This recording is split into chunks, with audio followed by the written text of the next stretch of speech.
Mending pilih mana, trafo atau SMPS? Untuk tahu jawabannya, simak video ini sampai selesai.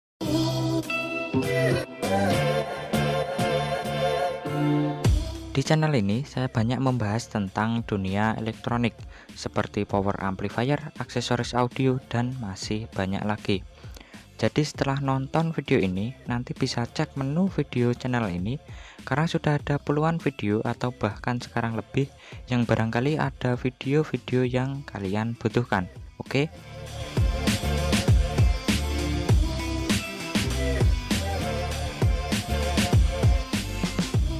SMPS dikenal sebagai PSU yang memiliki dimensi yang ramping dan ringan, efisiensi yang tinggi, serta harga yang relatif lebih murah.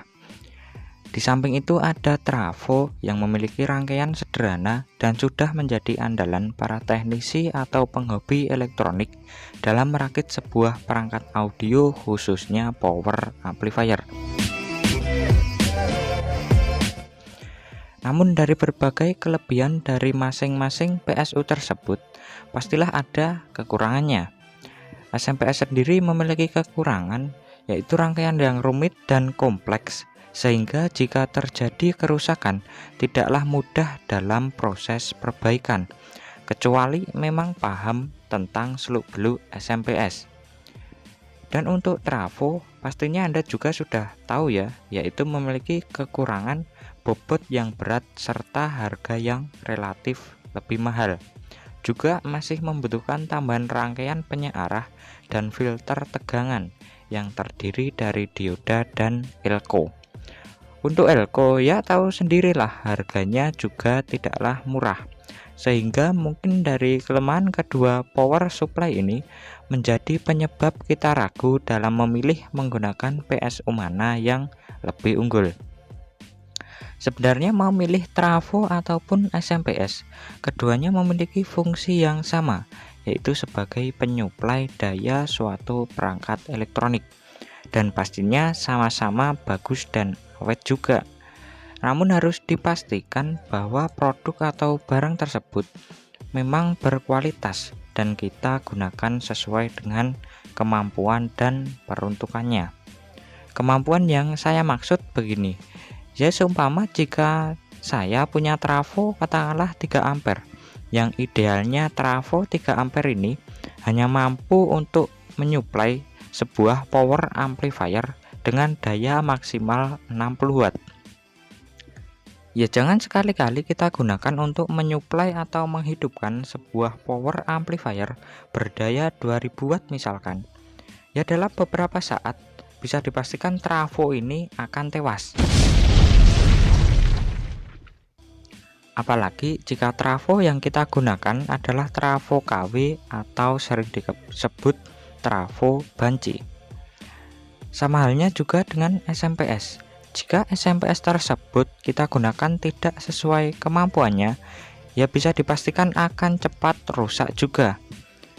Kalau untuk yang dimaksud berkualitas, ya pasti paham ya, ono rego ono rupo. Jadi awet tidaknya barang ya tergantung kualitas barang itu sendiri dan juga siapa penggunanya. Kesimpulannya, pilih mana trafo atau SMPS. Ya untuk itu saya tidak bisa memaksakan mau pilih yang mana. Namun kalau saya begini, misal saja sebagai contoh, saya di sini adalah pemula yang baru belajar mengenai dunia elektronik. Untuk saya pribadi, pastilah saya akan memilih menggunakan trafo karena rangkaiannya yang simpel dan mudah dimengerti.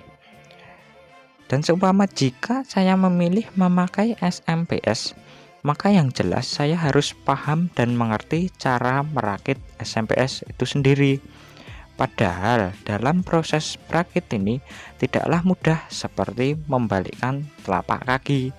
Perlu ketelatenan, ketelitian, kesabaran, dan juga kehati-hatian yang tinggi bro.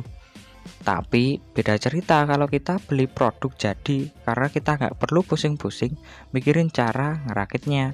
Tinggal bawa duit ke toko elektronik, pulang bawa SMPS itu tadi. Namun jika apesnya, ketika SMPS yang kita beli tadi tidak sesuai harapan, gimana bro? Mungkin ada masalah inilah itulah, atau ya karena memang SMPS yang kita beli tadi kualitasnya kurang bagus, gimana? Namun nggak semua SMPS begitu loh bro, ini hanya misalkan saja. Lalu gimana? Kita mikir mau memperbaikinya, nggak bisa, udah keluar duit ratusan ribu misalkan. Padahal jika kita belikan trafo mungkin tadi akan lancar jaya bro. Dan sekarang saya balik, misalkan saya di sini sebagai seorang yang sudah profesional atau ahli dalam bidang elektronik, dan pastinya juga sudah sangat hatam tentang trafo konvensional dan paham tentang SMPS. Ya kalau seumpama saya menjadi seorang yang profesional nih, pastilah saya akan memilih menggunakan SMPS bro.